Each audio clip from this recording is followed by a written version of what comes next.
Hello. Welcome. Is right? Thanks Of for having me. course.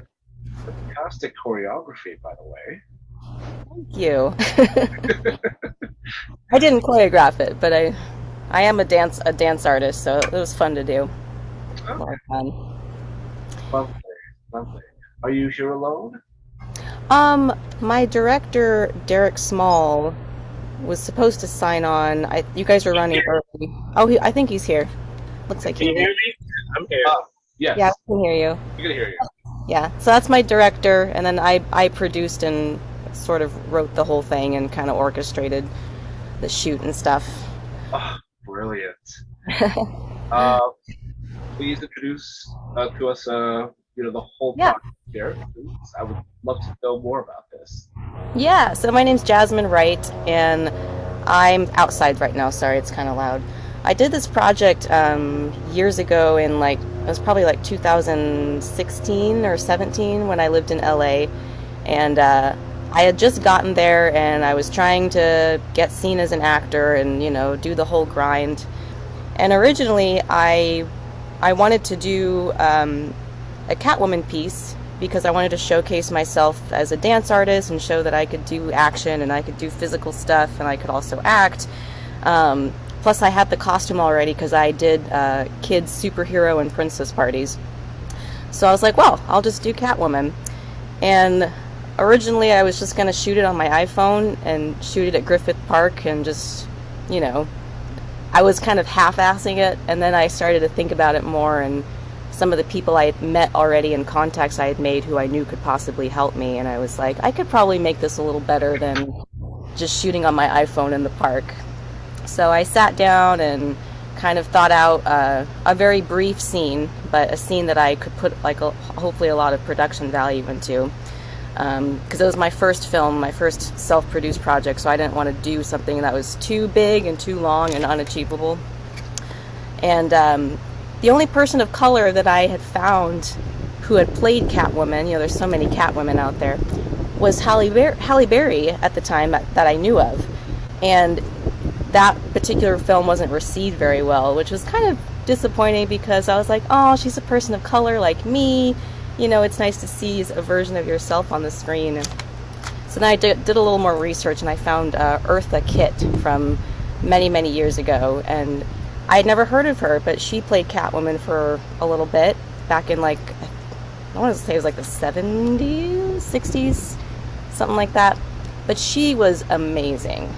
She was just eloquent and confident, and she was like that in real life too. She actually had a really impressive life history. So that kind of inspired me to give my take on Catwoman and, try to get my face out there as the next Catwoman. So that's how it all began.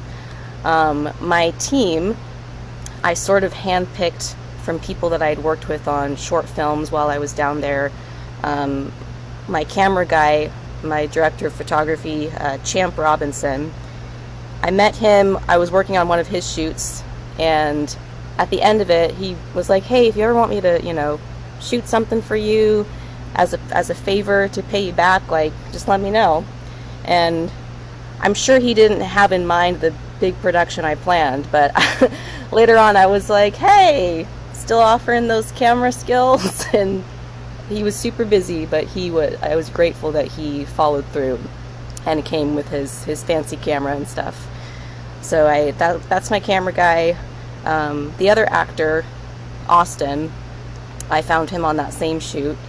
He was super cool. He's a Nigerian actor and bodybuilder. And yeah, super impressive guy. And I was like, you got to be my bad guy. And he's super nice in real life, so that was a little hard for him, but he was great. And I'd love to introduce my director, Derek Small. I found him, I had worked on a couple of his personal projects, and he had a very poetic way of writing, and the stuff that he shot was very moody, and he was just very artistic, and I liked working with him. I could tell that he had a good eye, and so I asked him to help me because I couldn't act and direct it. It would have been too much. So I brought him on.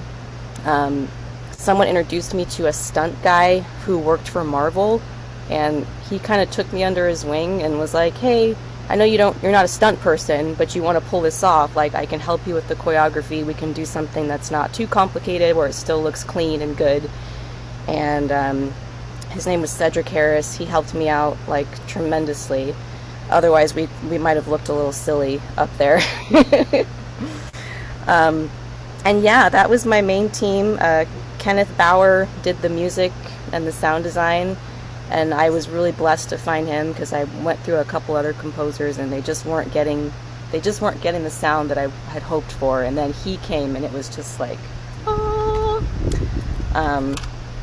My storyboard artist, Tyler Arns, he did the artwork that I used in my credits, and he's just a friend from my hometown, and he was like, "Hey, I'd love to help," and he's like super artistic and talented, and I wish I could have used more of his storyboard art actually in my film because it was so good. And then lastly, our makeup artists, Jake and Alyssa, helped me do the cat scratches. Andrew Carlisi helped with the lighting. We had a lot of other people helping, but those were kind of our main set of people. And we were all just like artists trying to do the LA thing out there and doing the grind, and we all came together to just make something. So yeah. We must have done a disservice to lose you.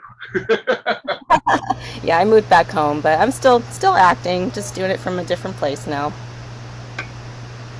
Jasmine is an amazing actor, by the way,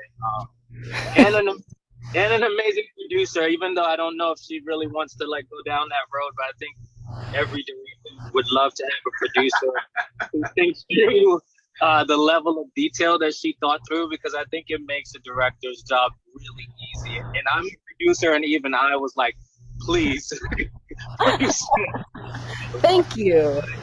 I just wanted things to go smooth. Like, I'm a planner. I'd been on sets where things weren't planned out, and it's a time zapper, so I wanted to try to plan as much as I could, and so of course things change on set the day of, but if you can plan it, you definitely should.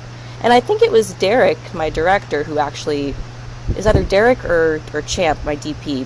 One of you guys told me that I needed a shot list, so I was like, okay, I know what that is.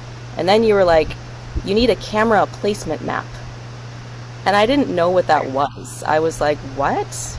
And when they explained it to me, I thought they were joking. It was like, I had to draw like a diagram of the scene, like put all the furniture in there, and then put a little X where the camera is supposed to be for every angle and every shot.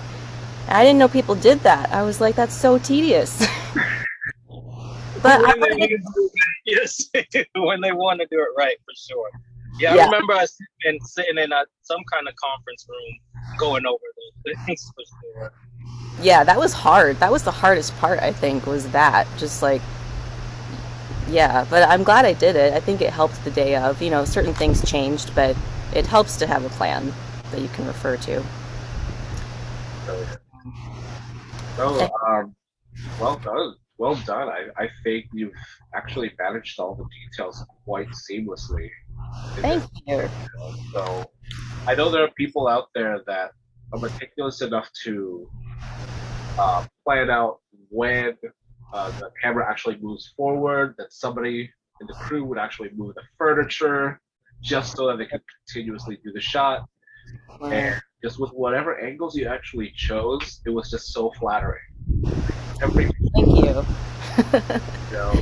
And Derek helped. Derek helped a lot with that. Derek did the editing because I didn't know how to edit at that time, and I remember I think I put him through the ringer a bit. He sent me a couple versions, and I was real nitpicky about certain things, and he took it and fixed it and kept sending me back stuff, and so he was very helpful in the editing. Too, it was my first time editing an action sequence like that. So action is hard. It's hard. Yeah, it's the pacing is intense when it comes down to action. Yeah. And So that's where my stunt guy helped as well. Like he would watch the edit and he'd be like, "No, that's not going to work. You should try this." So it really was a team. It really was a team effort. I couldn't have done it. I couldn't have done it on my iPhone in the park by myself, like I originally planned. wonderful. Yeah. Uh, do you guys have a website that we could actually follow you at? I would love to actually see more of your work if you're still doing more. Yeah, you can find me on YouTube at my username is all one word, Jasmine Dancer 13.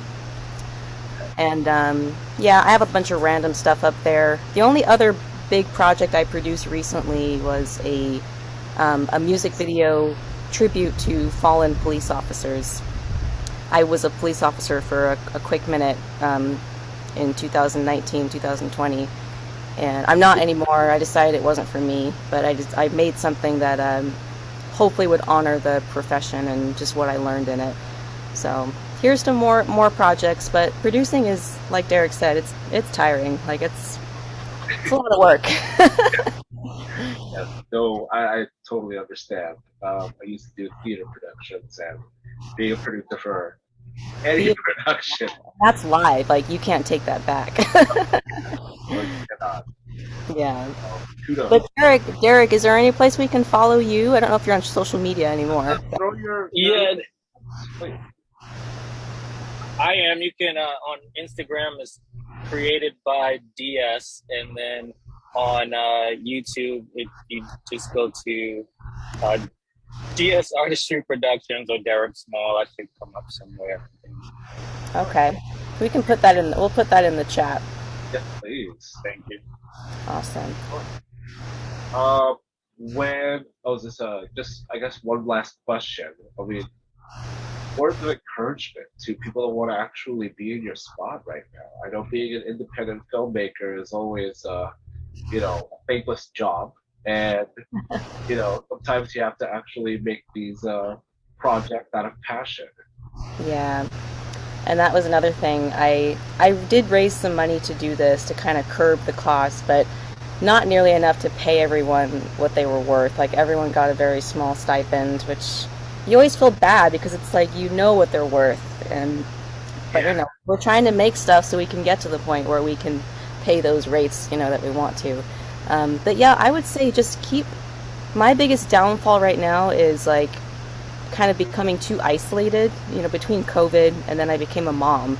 So, just life happens, and I'm just now trying to get back out there and stay in the community. Like, try to stay connected to people, stay on people's radar. Don't be shy about networking, which is hard for me. I'm an introvert, so that was always tricky for me. But yeah, just keep networking, keep finding people. You never know, who you work with, even though it might be a small project.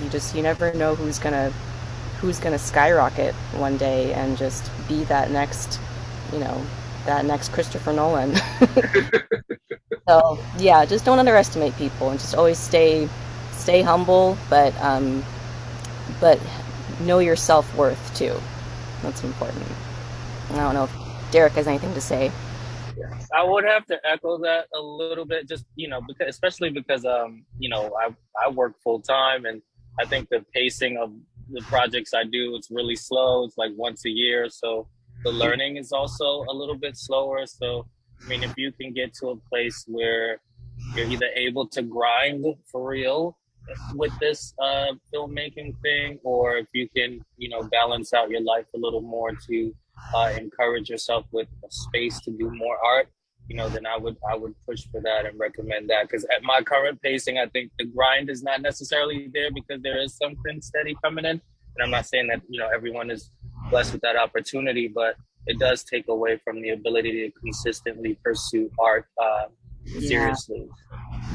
And talk to your families about it. Let them know how important it is to you, because that can be hard too. Sometimes families think, well, oh, it's just a stupid little hobby, but if you need to explain to them, like, no, this means a lot to me, and that way they can know how to be supportive to you. Very, very true. Yeah. I have a few friends that are actually stunt actors in like Morville, and Uh, the families don't get it. They don't get it. They kind of come back from like military backgrounds or education backgrounds. They just don't. They don't. yes, military's hard. My dad's military, and it took him a while to, yeah, to understand the artistic side of me. But you know, they're your parents. They'll always love you. You just gotta get through to them sometimes. Exactly. Exactly. Yeah. Thank you. Thank you so much for this wonderful piece. Yeah. Thanks for having us. I appreciate it. And we're carrying forward. Oh, you have an applause fountain. Oh, thank you.